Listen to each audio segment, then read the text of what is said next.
첫 번째 이야기. 창문 너머의 남자, The Man Beyond the Window, 귀신의 노트 민지 29는 회사 프로젝트 마감으로 스트레스를 받던 중 도심을 벗어나 조용한 시골 마을의 에어비앤비에서 3일간 혼자 머물기로 했다. 작고 아담한 2층짜리 전통 한옥. 마당에는 대나무가 바람에 흔들리고 밤이 되면 정말 아무 소리도 들리지 않는 조용한 곳이었다. 첫날 밤 민지는 숙소 2층 작은 방에서 책을 읽다가 창문 밖에서 무언가 움직이는 걸 느꼈다. 처음엔 바람에 흔들리는 나뭇가지겠거니 했지만 느낌은 누군가가 창을 바라보고 있다는 것이었다. 하지만 창문은 2층에 있었고 바로 아래는 텅 빈 마당뿐이었다. 그녀는 조심스레 커튼을 걷고 바깥을 내다봤다. 아무도 없었다. 그날 밤 새벽 3시경 민지는 갑작스레 깨고 말았다. 그리고 이상한 기척을 느꼈다. 창문 틈으로 하얀 얼굴 하나가 자신을 뚫어지게 바라보고 있었다. 검은 눈, 무표정한 얼굴. 하지만 눈동자는 확실히 민지와 눈을 마주쳤다.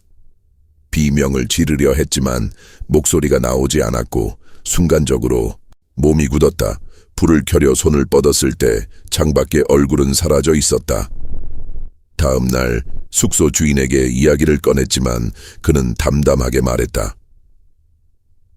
여기선 밤에 창문은 보지 말라는 말이 있어요.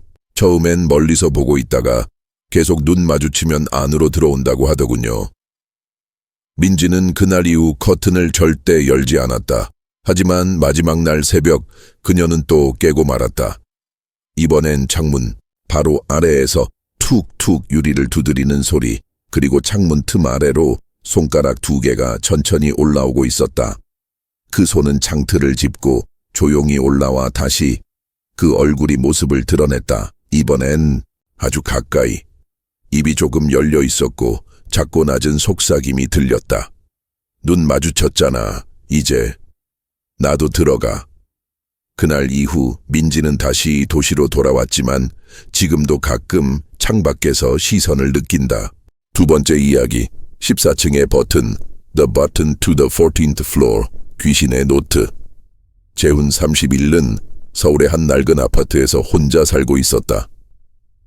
건물은 오래됐지만 관리가 잘 되어 있었고 특히 엘리베이터는 생각보다 깔끔했다. 하지만 그 아파트에는 이상한 소문이 돌고 있었다. 엘리베이터에서 14층을 누르지 마라. 누르면 돌아오지 못한다. 처음 들었을 땐 미신이라며 웃어 넘겼다. 어차피 건물은 12층까지밖에 없었으니까. 버튼에도 14층은 없었다. 13층 다음은 곧장 PH 펜트하우스 2로 표시돼 있었기 때문. 하지만 어느 날 밤 퇴근 후 엘리베이터에 탄 재훈은 누군가가 버튼을 눌러놓은 상태라는 걸 알았다. 12층과 PH 옆에 작게 새겨진 쉬사 숫자가 불이 들어와 있었다. 그는 당황해 버튼을 눌러 끄려 했지만 버튼은 눌리지 않았고 엘리베이터는 무언가에 홀린 듯 조용히 올라가기 시작했다. 13층을 지나 PH층을 넘은 순간 엘리베이터는 띵소리와 함께 멈췄다. 문이 열렸고 그 앞엔 회색빛 복도와 붉은 조명이 깜빡이는 이상한 층이 나타났다. 재훈은 처음엔 꿈이라고 생각했다. 하지만 문은 열려 있었고 그곳엔 아무도 없어야 할 복도 한가운데 등을 돌리고 서 있는 한 여자가 있었다. 긴 머리, 하얀 원피스, 그리고 피 묻은 손. 재훈은 뒤로 물러서려 했지만 문은 닫히지 않았고 그 여자는 천천히 고개를 돌렸다. 눈이 없었다. 그 자리는 까맣게 꺼져 있었고 입만 이상하게 크게 찢어져 있었다. 그리고 그녀는 입을 열고 말했다. 너는 버튼을 봤잖아. 재훈은 비명을 지르며 엘리베이터 버튼을 마구 눌렀고 그제야 문이 끼익 소리와 함께 닫혔다. 엘리베이터는 다시 내려가기 시작했고 1층에 도착했을 때 로비는 여느 때처럼 평온했다. 하지만 엘리베이터 벽면에는 재훈이 절대 누르지 않았던 14층 버튼이 깜빡이고 있었다. 지금 당신이 타는 엘리베이터에 버튼이 하나 더 생긴다면 누르시겠습니까? 세 번째 이야기, 마지막 버스, The Last Bus, 귀신의 노트. 수아는 지방에서 자취 중인 대학생이었다. 그날은 과제가 늦게 끝나 평소보다 훨씬 늦은 시간에 집에 돌아가야 했다.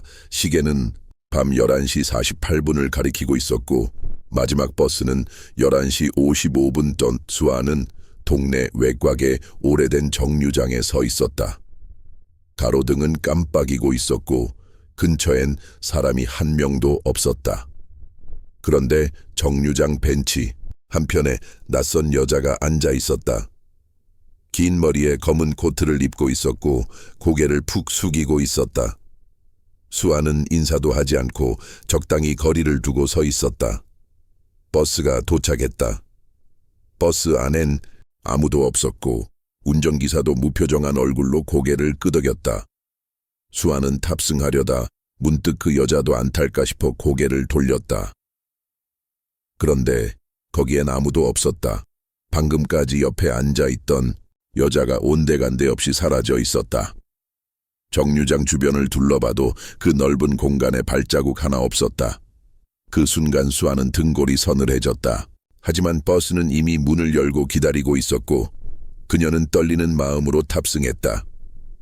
버스 안좌석에 앉으려는 찰나 운전기사가 조용히 말했다. 뒤에는 앉지 마세요. 그 자리는 오늘 이미 탄 사람이 있어요. 수아는 소름이 돋았다.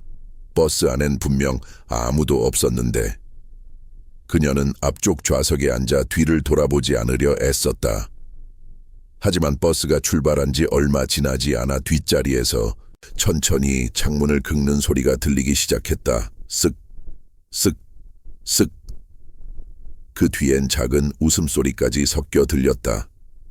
히히히.